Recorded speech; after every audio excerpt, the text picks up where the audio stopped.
चाहिँ आज मात्र होइन, तर अहिलेभन्दा हजारौँ वर्ष अगाडि हाम्रो प्रभु चाहिँ मृत्युलाई जितेरमा चाहिँ बलिउड्नु भएको हाम्रो प्रभु र हामीले आजको दिन चाहिँ एउटा इतिहासले एउटा देखाएको दिन मात्र हो। तर वास्तवमा यो दिन मात्र प्रभु बलिउठेको होइन, तर अघि नै चाहिँ प्रभु चाहिँ त्यो मृत्युलाई जितेर, त्यो पापले ल्याउने मृत्युलाई जितेर चाहिँ उहाँ बलिउठ्नुभयो अनि उहाँ देखा पर्नुभयो। अघि हामीले यहाँनिर मर्कुसको किताबमा हेर्दै थियौँ, विश्रामको दिन भनेपछि हिजोको दिन चाहिँ यहुदीको दस्तुर अनुसार चाहिँ हिजोको दिन चाहिँ सबातको दिन भन्छ, सबात डे।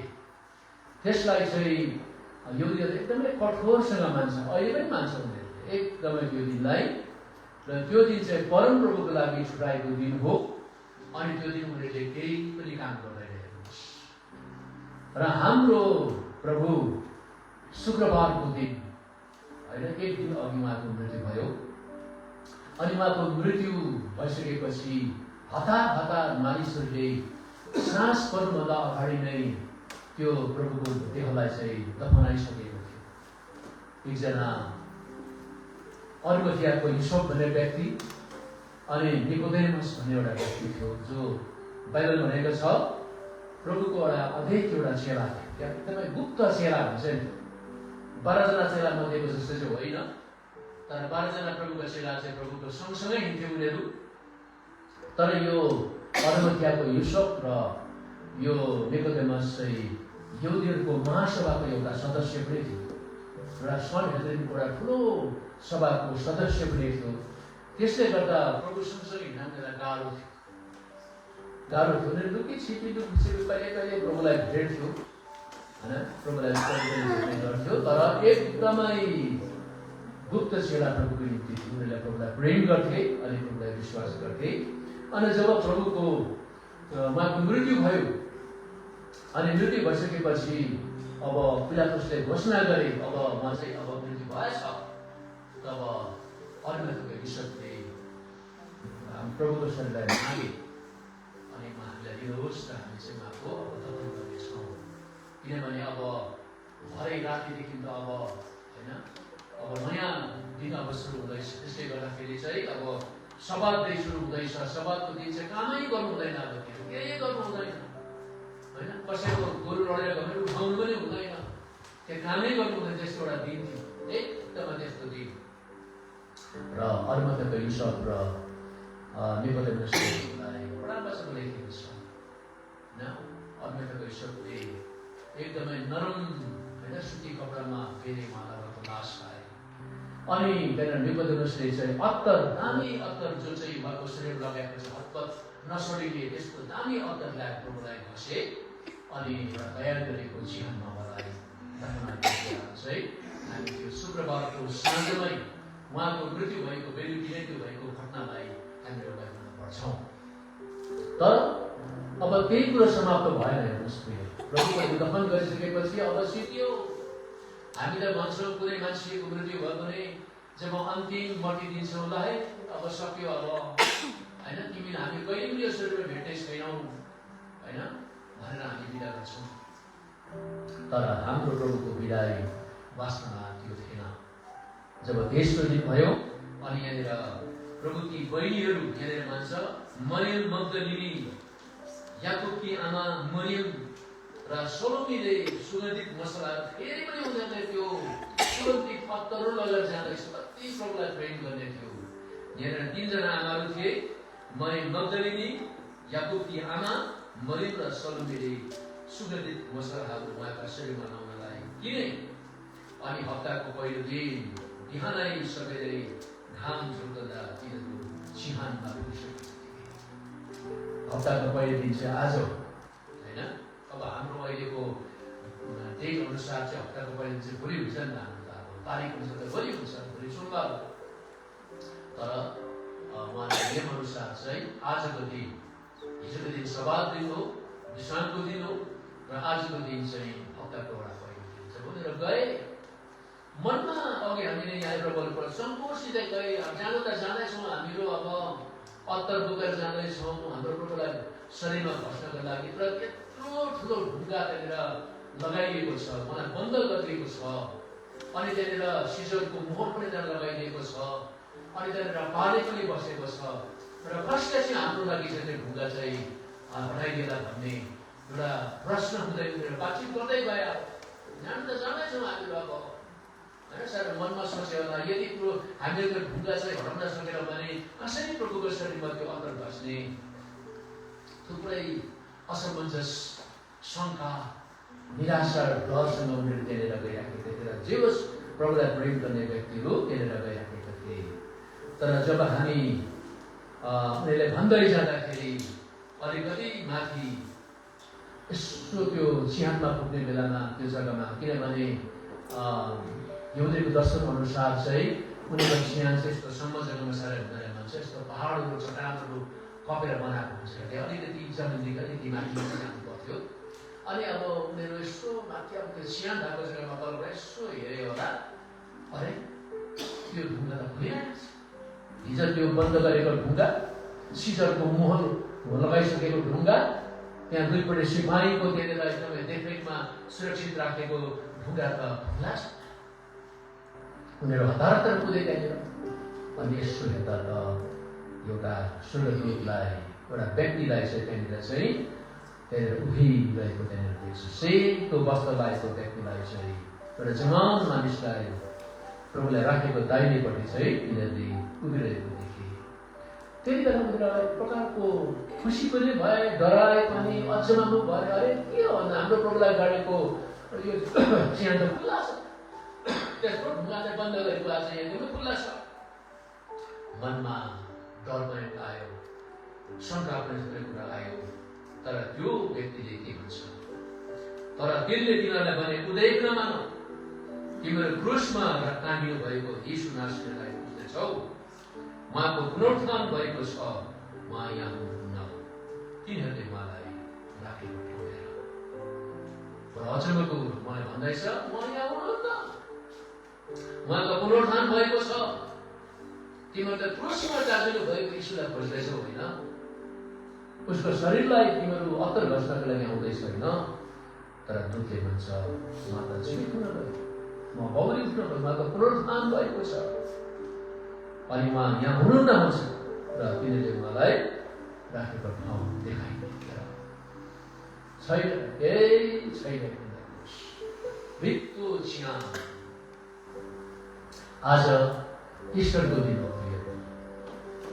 इस्टर होइन, प्रभुको पुनरुत्थानको विशेष दिनलाई याद गर्ने दिन हो।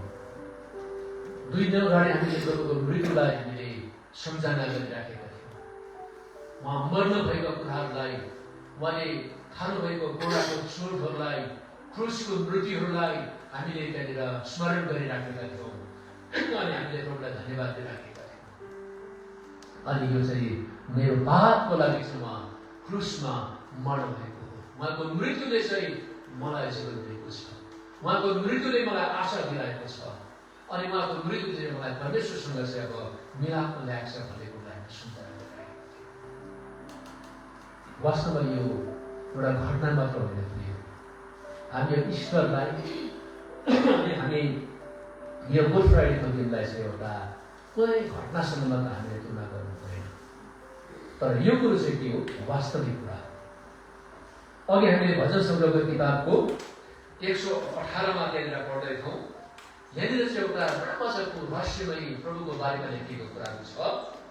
यहाँनिर भन्दैछ परमप्रभुलाई धन्यवाद चढाऊ, किनभने उहाँ भलो हुनुहुन्छ, किनभने उहाँको करुणा सदा सर्वदा रहेको छ। इजरायलले भनौँ होइन, त्यति बेला इजरायलले मात्र होइन, अहिलेका मानिसहरूले पनि प्रभुलाई प्रेम गर्ने उहाँका छोराछोरीले पनि भनुन्, उहाँको करुणा सदा सर्वदा रहन्छ। उहाँको कृपा र उहाँको करुणाको अन्त हुने छैन। अनि उहाँको करुणा र उहाँको कृपाको चाहिँ हरेक दिन नयाँ नयाँ हुन्छ। यज्ञको किताबले पनि भनेको छ उहाँको कृपा र करुणाको अन्त हुने छैन, तर हरेक दिन त्यो नयाँ हुनेछन्। र यहाँनिर भन्छ परमप्रभुलाई धन्यवाद चढाऊ। आज प्रियहरू, हामीले हाम्रो जिउँदो परमेश्वरलाई उहाँको पुनरुत्थानको कुरामा अचम्म मात्र नमानेर, तर हामीले धन्यवाद जनाउनुपर्छ, किनभने उहाँको करुणा चाहिँ सीमित छैन, असीमित छ, एउटा सदा सर्वदाका लागि राखेको छ। अनि यहाँ 2 पदले भन्दै थियो र हामीले त्यसपछि हामीले पढ्दैथ्यौँ त्यहाँनिर 15 पददेखि पढेर धर्मात्माहरूका पालमा रमाहट र उद्धारको ध्वनि हुन्छ, परमप्रभुको दाहिने गाउलेबाट पराक्रमको कार्य हुन्छ। आज धर्मात्माहरू को हुन् भन्दाखेरि चाहिँ परमेश्वरलाई चिन्ने व्यक्तिहरू, प्रभु यीशु ख्रीष्ट एउटा व्यक्तिगत रूपमा चिन्ने एउटा व्यक्तिहरू। हामी जतिजनाले उहाँलाई विश्वास गरेका छौँ, उहाँको नाउँमा हामीले बप्तिस्मा लिएका छौँ, उहाँको सन्तान उहाँले हामीलाई बनाइसक्नु भएको छ, अनि उहाँको वंश उहाँका छोराछोरी उहाँले हामीलाई बनाइसक्नु भएको छ। अनि उहाँले हामीलाई चाहिँ एउटा धर्मात्माहरूको एउटा पालमा, एउटा ठाउँमा, एउटा उहाँको प्रशंसा र उहाँको स्तुति र महिमा गर्नका लागि उहाँले हामीलाई तयार गर्नुभएको छ। अनि यहाँनिर भन्छ उहाँको कार्य सदा सर्वदा नै रहिरहन्छ। अनि 15 पद यहाँनिर भन्छ परमप्रभुको दाहिने बाहुलीबाट पराक्रमको कार्य हुन्छ, परमप्रभुको दाहिने बाहुली उचालिएको छ। हार्ने मान्छेले कहिले पनि हात उचाल्दैन र जित्नेले उचाल्छन्, जय जयकार गर्छन्। अनि यहाँ भन्छ परमप्रभुको दाहिने बाहुली चाहिँ उचालेको छ, परमप्रभुको दाहिने बाहुलीबाट पराक्रमको कार्य हुन्छ। बडा राम्रो कुरो यहाँनिर भाषण लेख्दै भनेको छ, म मर्दिन तर म बाँच्नेछु। यो परमप्रभुको वचन हो। हाम्रो प्रभु मृत्यु लिएर संसारमा आउनु भएको होइन। हाम्रो प्रभु संसारमा विनाश र कुनै पनि कुरो अन्त गर्नको लागि आउनु भएको होइन, तर हाम्रो प्रभु संसारमा चाहिँ एउटा विजयी, अन्धकारमा डुबेका मानिसहरूलाई, निराशामा डुबेका मान्छेहरूलाई, अशान्तिमा डुबेका मानिसहरूले उहाँको पुनरुत्थानले, उहाँको जन्मले चाहिँ आज जीवन दिनका लागि चाहिँ उहाँ यो संसारमा आउनुभयो। उहाँको मृत्युले, उहाँको क्रुसको मृत्युले, उहाँको बलिदानले मान्छेलाई निराशा गरायो, मान्छेलाई कहिले पनि आँसुमा राख्दैन, तर उहाँको मृत्युले मान्छेमा एउटा जीवन ल्यायो, एउटा आनन्द ल्यायो, एउटा खुसी ल्यायो। त्यस कारणले गुड फ्राइडे चाहिँ हामी चाहिँ एउटा दुःखको पर्व होइन वास्तवमा, तर गुड फ्राइडे चाहिँ एउटा विजयी अनि एउटा खुसीको पर्व।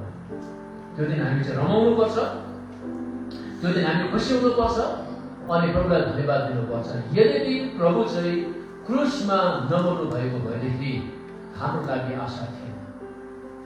शैतानले कतिपल्ट त्यो परमेश्वरको अनन्तको त्यो मुक्तिको योजनालाई धमिलाउनका लागि धेरै प्रयास गरेको कुराहरू छ। जब उहाँ गेत्सेमनीको बगैँचामा प्रार्थना गर्दै गर्नुहुन्थ्यो, उहाँको पहिलो दोस्रो प्रार्थनामा हेर्दै गयो भने त्यहाँनिर प्रभुले हरेस खानु भएको छ। त्यहाँ भन्नुभएको छ, प्रभु पिता, मैले यो कष्ट सामना गर्न नपरोस्, यो प्याला मैले पिउन नपरोस्। त्यहाँनिर अचानक प्रकारको कुरा हुँदैछ कि यो मुक्तिको उद्देश्य परमेश्वरले अरू प्रकारले त गर्न सक्नुहुन्छ, अरू प्रकारले त गर्न सक्नुहुन्छ।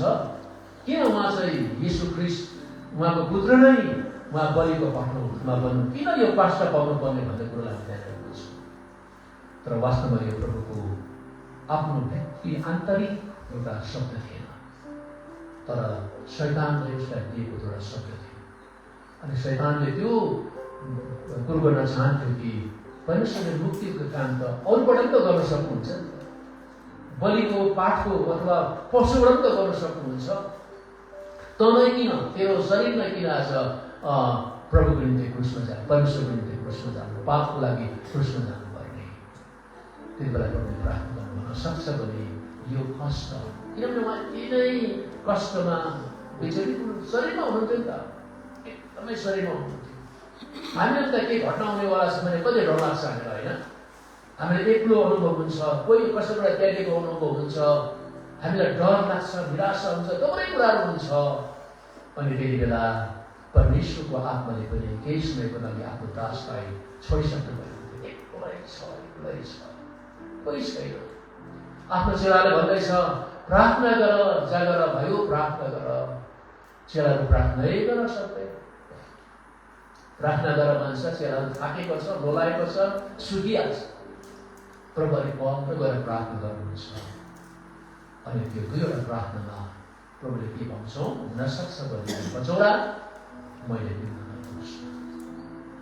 तर पनि दोस्रो प्रार्थनामा चाहिँ प्रभुको के छ भने, तर मेरो इच्छा होइन तपाईँको इच्छा पुरा होस्। तर मेरो इच्छा होइन तपाईँको इच्छा पुरा होस् भनेर चाहिँ प्रभुले त्यहाँनिर चाहिँ प्रार्थना गर्नुभएको छ। तपाईँ मत्तीको 14को 32देखि लिएर 41सम्म पढ्नुमा भने तपाईँले त्यहाँनिर पाउनुहुन्छ। मेरो इच्छा होइन तपाईँको इच्छा। त्यो ठुलो प्रभुको निम्ति एउटा बलिदानको विजय थियो। यदि प्रभुले त्यो नभन्नु भएको भएदेखि परमेश्वरले आफ्नो पुत्रबाट यस संसारको पापी मानिसहरूलाई उद्धार गर्ने मुक्तिको योजना पुरा गर्न सक्नुहुन्थेन। तर प्रभुको दोस्रो प्रार्थना थियो, तर मेरो इच्छा होइन तपाईँको इच्छा पुरा होस्। भन्नुको मतलब प्रभुले आफैले आफूलाई त्यो बलिदानको लागि आफूलाई समर्पण गरिदिएको छ, आफूलाई अर्पण गरिदिएको छ, परमेश्वरको हातमा त्यहाँनिर दिएको छ। त्यसपछि मलाई पक्राइएको छ, मुख्य पुजारीमा लगेको छ, पिलातसमा लगेको छ, अनेक किसिमको अचाहिँदो दोषहरू लगाइएको छ, मलाई काँडाको मुकुट लगाइएको छ, मलाई अपराधीले पाउने गोरा लगाइएको छ, क्रुस बोकाइएको छ, अनि कल्वरी डाँडमा उहाँलाई लगेर चाहिँ एउटा महाअपराधीको रूपमा मलाई क्रुसमा झुन्डाइएको छ। तर यो कुरो हुनका लागि प्रभुले आफ्नो जीवन समर्पण गर्नुभयो। यदि पिउन नपरोस् नै भनेर जबरजस्त भनेको भएदेखि सायद त्यो काम पुरा नसक्ने थिएन। तर मैले आफूलाई चाहिँ मेरो इच्छा होइन तपाईँको इच्छा पुरोस् नै, शैतानको ठुलो योजना जो चाहिँ मुक्ति हुन नदिने, पापकै र मृत्युको बन्धनमै बनेर राख्ने योजना शैतानका पुरा हुन्थ्यो यदि प्रभुले त्यो शब्दहरू भन्नुभएको। तर यो मेरो इच्छा होइन तपाईँको इच्छा पुरा होस् भन्नुको मतलब नै शैतानको ठुलो हात हेर्नेछ। हेर्नुहोस् है, त्यही कारण बाइबलले भन्छ परमेश्वरको अनन्तको योजना एउटा घटना आकस्मिक तयार गरेको कहिले पनि होइन। तर उहाँको मृत्यु र पुनरुत्थान र उहाँको बलिदानको घटना चाहिँ सृष्टिको सुरुदेखि नै छ। अनि त्यहाँनिर के भन्छ, प्रकाशको किताबको 13 अध्यायले भन्छ सृष्टिमै मारिएका थुमा भनेर त्यहाँनिर भनेको छ।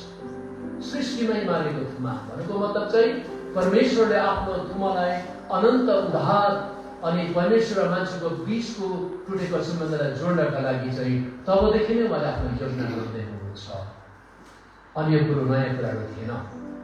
त्यही कारण मैले भन्दै थिएँ यो कुनै घटना मात्र नलिनु यसलाई, तर यो प्रत्येक घडीहरूमा प्रत्येक कुराहरूमा उनीहरू जीवित परमेश्वरको वचन उहाँको योजनाहरू चाहिँ क्रमबद्ध रूपमा उहाँले चाहिँ पुरा गर्दै गर्दै आउनुभयो। जन्म दिन भयो, मृत्यु भयो, पुनरुत्थान भयो, सबै कुरो त्यहाँनिर हुँदै आयो। र यो तरिकाले चाहिँ प्रभुले आफ्नो काम त्यहाँनिर पुरा गर्न भएको कुराहरू चाहिँ हामी त्यहाँनिर देख्छौँ। त्यसकारण अघि हामीले भजन सङ्ग्रहको 118को 22-23-24मा त्यहाँनिर हेर्दैछौँ। 22-23मा जुन ढुङ्गालाई डकर्मीहरूले रद्दी गरे त्यही चाहिँ उनीहरूको श्री ढुङ्गा भयो। हेर्नुहोस् है, येशू ख्रीष्ट चाहिँ आज तपाईँ अनि मेरो लागि चाहिँ उद्धारको एउटा मुख्य उहाँ ढुङ्गा हुनुहुन्छ, मुख्य कुरा लुगाउनुहुन्छ। किनभने यहाँनिर भनेको छ प्रभुको वचनमा यो परमप्रभुबाट भएको हो, यो हाम्रो दृष्टिमा गजबको छ। यो परमप्रभुबाट भएको अनि यो कुरो चाहिँ हाम्रो दृष्टिमा चाहिँ अति नै गजबको छ भनेर प्रभुको वचनले सयौं हजारौं वर्ष अगाडि नै बोलिरहेको कुराहरू चाहिँ हेर्नुहोस्। तर परमेश्वरको वचन चाहिँ बिन्दु बिन्दु पुरा हुन्छ भनेको छ। कुनै परमेश्वरको वचन कथामा अन्त हुँदैन। एउटा कविले लेखेको, भावनामा लेखेको, कविले लेखेको कथा अन्त हुन्छ, त्यो कुरा बिर्सिन्छ। तर परमेश्वरको वचन जो परमेश्वरको आत्माको प्रेरणामा छ अनि त्यो पवित्र आत्माको प्रेरणामा भएका घटनाका कुराहरू कहिले पनि न त अन्त हुन्छ न त त्यहाँनिर बिर्सिनै चाहिन्छ। यसकारण प्रियहरू, आजको दिन चाहिँ हाम्रो प्रभु चाहिँ मृत्युबाट उहाँ सधैँको दिनै हो, हाम्रो सधैँ नै मान्छौँ, दिन्छौँ, हामी मान्छौँ। तर आजको दिन चाहिँ हामी त्यो कुरा याद गरिदियौँ। हामीहरू जयजयकार गर्छौँ, हामी रमाउँछौँ, हामी खुसी हुन्छौँ, किनभने हाम्रो प्रभु मृत्युमा बस्नु भएन। यदि हाम्रो प्रभुले त्यो मृत्युमाबाट चाहिँ जीवित नहुनुभएको भएको भएदेखि हामी चाहिँ त्यस्तै अवस्थामा हुन्थ्यौँ। हाम्रो लागि केही आशा थिएन, संसारको अवस्थामा के हुन्थ्यो हामी केही भन्न सक्दै थिएनौँ। तर परमेश्वरले सबै काम आफ्नो इच्छा र उद्देश्यमा पुरा गर्न भयो। जब कल्वरीको क्रुसमा मलाई झुटाएको थियो, एउटा प्रार्थना मैले गरिरहेको छु। अनि त्यो प्रार्थना चाहिँ, हे पिता, म आफ्नो तपाईँलाई म समर्पण गर्छु। प्रभुले भन्नुभएको 7वटा वाक्यमध्ये एउटा वाक्य चाहिँ के छ भने, हे पिता, म आफ्नो तपाईँलाई समर्पण गर्छु। भन्नुको मतलब चाहिँ एकदम प्रभुले आफ्नो जीवन प्रभुलाई परमेश्वरले अब समर्पण गरिसकेको छ, दिइसकेको छ। अनि भन्नुको मतलब उहाँबाट जो कार्य अब पुरा हुनुपर्ने थियो, परमेश्वर पिताको जुन चाहिँ उद्देश्य र इच्छा थियो, अब आफ्नो दासबाट चाहिँ उहाँले त्यो काम चाहिँ अब के गर्नुभयो, पुरा गर्नुभयो भनेर बाइबलमै हामी यहाँनिर पाउँछौँ। र प्रभुको प्रार्थना त्यो थियो। अनि अर्को प्रभुको प्रार्थना के थियो? क्रुसको मृत्युको त्यो दर्द, त्यो कष्ट, त्यो व्यथा सधैँ गर्दाखेरि प्रभुको प्रार्थना के थियो? हे पिता, यिनीहरूले के गरिरहेका छन् यिनीहरूले जान्दैन। त्यो क्रुसको त्यो कष्ट, त्यो मृत्युबाट आफ्ना मानिसहरूलाई घोस्ने प्रति, कोर हाल्ने प्रति, थुक्ने प्रति, काँडाको मुकुट लगाइदिने प्रति त प्रेम पो आएको छ। अनि प्रभुले प्रार्थना गरेर चाहिँ, पिता, क्षमा गर्नुहोस् है यिनीहरूलाई, यिनीहरूले के गरिरहेको छ जान्दैनन्। पहिलो कुरो त उनीहरू त्यो कुरोमा चाहिँ अनभिज्ञ थियो उनीहरूमा, वास्तविक कुरा मानेको थिएन। के गरिरहेको छ? खालि एउटा अपराधी मान्छेलाई अपराधी बनाएर मारिमा त राखेको छ। सायद प्रभुको प्रार्थना यो पनि थियो कि यिनीहरूले परमेश्वरको सृष्टिदेखिको धर्मशास्त्रको वचनका क्रमबद्ध कुराहरूलाई चाहिँ यिनीहरूले बुझ्नुपर्छ। किन यो चाहिँ अब यिनीहरूले मलाई मारेर मात्र, मलाई क्रुसमा झोडेर मात्र सिद्धिने कुराहरू होइन, तर यिनीहरूले विश्वास गर्नुपर्छ कि परमेश्वरको सृष्टिको उद्देश्यमा बनेको उहाँको अनन्त प्रेम चाहिँ यिनीहरूले बुझ्नुपर्छ। त्यस कारणले गर्दा हाम्रो प्रभुको प्रार्थना के थियो? हे पिता, यिनीहरूलाई क्षमा गर्नुहोस्, यिनीहरूले के गरिरहेको छन् जान्दैनन् भन्ने प्रभुको प्रार्थना थियो। आज प्रियहरू, तपाईँ म जस्तै हो, याद गर्नुहुन्छ हाम्रो प्रभुले अहिले पनि प्रार्थना गर्नुहुन्छ। जब तपाईँले यहुन्नाको सुसमाचारको 14 अध्याय हेर्नुभयो भने, म पिताको घरमा जानेछु अनि पितासँग म बिन्ती गर्नेछु। भन्नुको मतलब हाम्रो लागि हाम्रो प्रभु जहिले पनि आफ्नो पितासँग हाम्रो जीवनको लागि, हाम्रो यात्राहरूको लागि हाम्रो प्रभुले हाम्रो लागि प्रार्थना गर्नुहुन्छ। किनभने उहाँले हामीलाई प्रेम गर्नुहुन्छ, किनभने उहाँले हामीलाई माया गर्नुहुन्छ अनि उहाँको सन्तान र उहाँको वंशमा उहाँले चाहिँ लिएर राख्नुहुन्छ। अनि उहाँले भन्नुभयो, म जहाँ जान्छु त्यहाँ तिम्रो पनि हुनेछ र तिम्रो जग्गा अर्कै हुनेछ, मेरो जग्गा अर्कै हुनेछ। अनि तिमीले मलाई भेट्ने छैन भनेर त्यहाँनिर प्रभुले कहिले भन्नु भएको छैन, तर म जहाँ जान्छु त्यहाँ तिम्रो पनि हुनेछ। यो सबै कुराहरूले चाहिँ ख्रिस्टसँगको हाम्रो सम्बन्ध उहाँ शरीरमा हुँदा मात्र होइन, तर उहाँको मृत्यु र पुनरुत्थान पछि पनि उहाँको आत्मिक एउटा सम्बन्धलाई उहाँले केही रूपमा नै बनाएर राख्नुहुन्छ।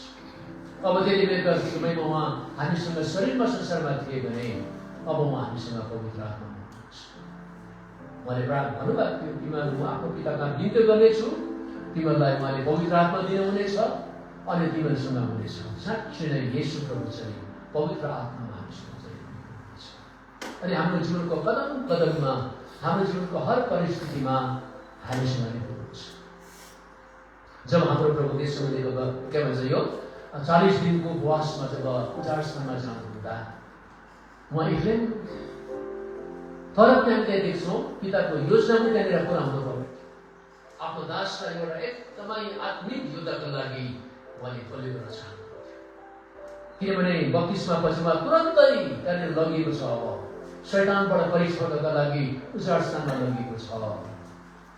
परमेश्वरले आफ्नो पुत्रलाई उहाँको महान राज्यको विस्तारको लागि एउटा नियुक्ति बनाएर होइन, कमजोर बनाएर होइन, तर एउटा शक्तिशाली रूपमा आफ्नो दासलाई तयार गर्न सक्छ। उहाँ शरीरमा हुनुहुन्थ्यो।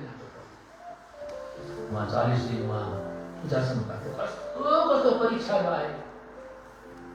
घरि शैतानले भन्छ तपाईँ त परमेश्वरको पुत्र हुनुहुन्छ, तपाईँलाई भोकाउनु भएको छ, यत्रो महिना दिन उपवास गर्दा रोटी बनाएर खानुहोस्, ढुङ्गालाई मर्नुहोस्। अरे हाम्रो प्रभुले आफ्नो शक्ति प्रकट किन गर्न सक्नुहुन्थेन? सक्नुहुन्थ्यो, तर शैतानको कुरा मान्नु भयो। लेखेको छ, हे शैतान, मानिस भोजनले मात्र होइन तर परमेश्वरको वचनले मात्र जान्छ। शैतान त्यहाँमै आएको छ। यस्ता परीक्षाहरू थुप्रै गर्नुपर्छ। शैतान चाहिँ परमेश्वरको अनन्तको योजनामा अघिबाट नै हारिसकेको छ।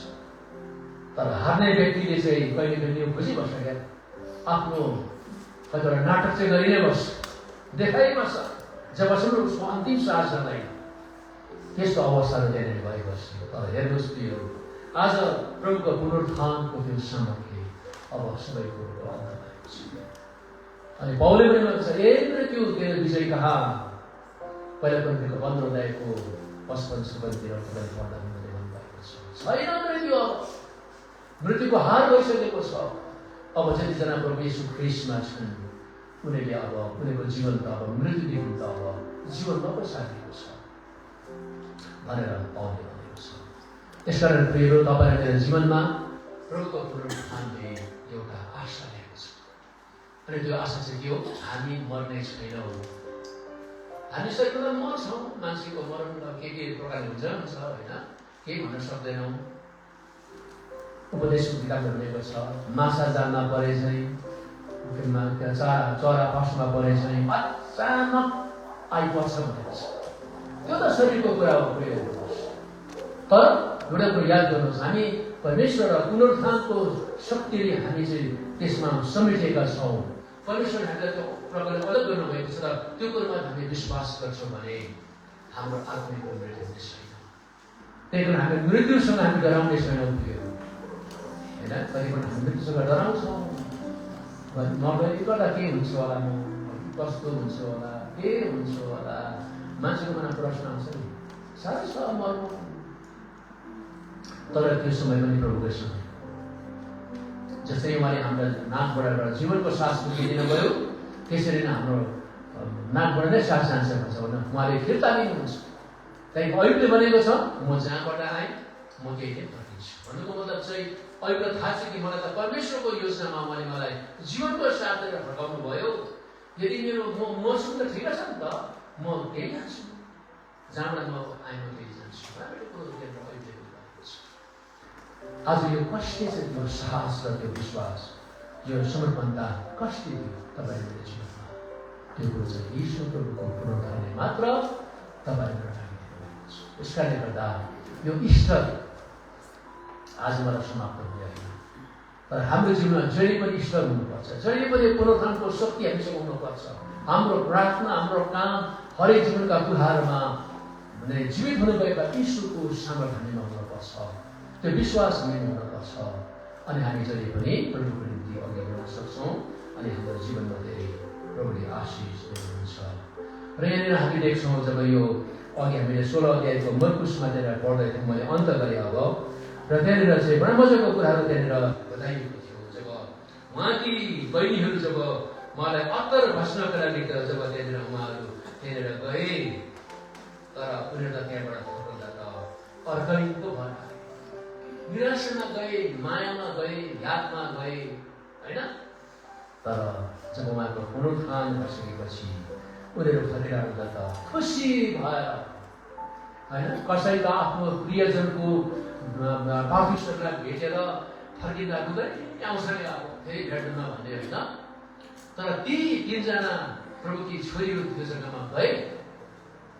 सायद उनीहरू प्रभुलाई नभेटेको भएदेखि, यदि प्रभुको त्यो पुनरुत्थान नभएको भएदेखि उनीहरू रुँदै फर्किन्थ्यो होला, त्यो लासलाई अवश्य भेट्थ्यो होला, मलमपट्टि गर्ने घसिदिन्थ्यो होला, तर रुँदै फर्किन्थ्यो होला। तर प्रभुको पुनरुत्थानले जब ती स्त्रीहरू जब फर्केर आउँदै गर्दाखेरि उनीहरू रमाएर आए। येशूको बारेमा उहाँ चाहिँ जीवित हुनुभएको रहेछ, उहाँको पुनरुत्थान भएको रहेछ भनेर उनीहरू भन्दै त्यहाँबाट फर्के अनि उनीहरूले गए। त्यसकारण प्रियहरू, मेरो भन्नु लामो छैन, तर यो पुनरुत्थानको गवाही तपाईँ म पनि गर्नुपर्छ। तपाईँ मेरो जीवनबाट बन्नुपर्छ, तपाईँ मेरो चरित्रबाट बन्नुपर्छ, तपाईँ मेरो स्वभावमा बन्नुपर्छ, तपाईँ मेरो बोली वचनबाट बन्न सक्नुपर्छ। अनि येशू ख्रीष्टको पुनरुत्थानको गवाही चाहिँ अब ती समयका मरियम मग्दलिनी हैन मात्र होइनन्, त्यति बेलाका चेलाहरू मात्र होइनन्, तर प्रभुले आज तपाईँ अनि मलाई गर्नुहुन्छ। जब हाम्रो सम्बन्ध प्रभुसँग ठिक रहन्छ, प्रभुको सङ्गतिमा हामी बढ्दै जान्छौँ, उहाँलाई आशिष गर्नुहुन्छ र हामी उहाँको निम्ति बडा खुसीसँग उहाँको पुनरुत्थानको गवाही गर्न सकेको हुन्छ। आमेन। प्रभुले वचनमा हामीलाई धेरै आशिष दिएको हुन्छ। थोरै प्रार्थना गरौँ। धन्यवाद प्रभु तपाईँको जीवित वचनको लागि। एउटा छोटो रूपमा हामीले केही खण्डहरूलाई याद गऱ्यौँ, तर एउटै मात्र हामीले याद गऱ्यौँ।